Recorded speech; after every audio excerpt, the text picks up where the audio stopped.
அது சட்டி இல்ல, பழங்காலத்து இரும்பு. அத்தை, அந்த பழைய இரும்பு வெளியே போட்டேன். இப்ப செராமிக் பேனை தான் வாங்கி வச்சிருக்கேன்.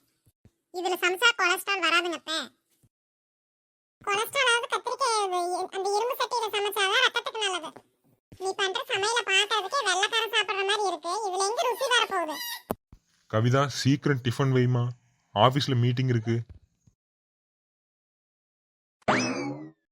இந்தாங்க, இது ஓட்ஸ் வித் ஆல்மண்ட் மில்க். இது உடம்புக்கு ரொம்ப நல்லது. அதெல்லாம் ஓரமா வை சுந்தர். இந்தா, நான் செஞ்ச கம்மங்கூழ். இதுல 4 சின்ன வெங்காயத்தை போட்டு குடிச்சீங்கன்னா சாயந்தரம் வரைக்கும் பசிக்காது. சிங்கமா வேலை செய்யலாம். அம்மா, கவிதா என்ன கொல்லாம விட மாட்டீங்க போல. ஒருத்தர் ஓட்ஸுங்கிறீங்க, ஒருத்தர் கூழுங்கிறீங்க. எனக்கு 2 இட்லி கிடைக்குமா? அப்பா, அம்மா பண்ண ஓட்ஸ்ல சர்க்கரை இல்லை, பாட்டி பண்ண கூழ்ல உப்பு இல்லை. ரெண்டையும் சேர்த்து சாப்பிட்டா கரெக்டா இருக்குன்னு நினைக்கிறேன்.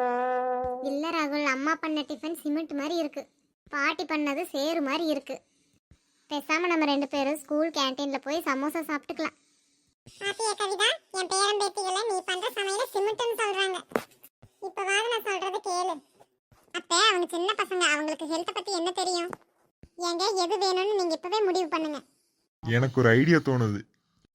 அம்மா பண்ண கூழை குடிச்சிட்டு கவிதா பண்ண ஓட்ஸை ஆஃபீஸ்க்கு லஞ்சா எடுத்துட்டு போறேன். அங்க போய் என்ன பண்றதுன்னு பாத்துக்கிறேன்.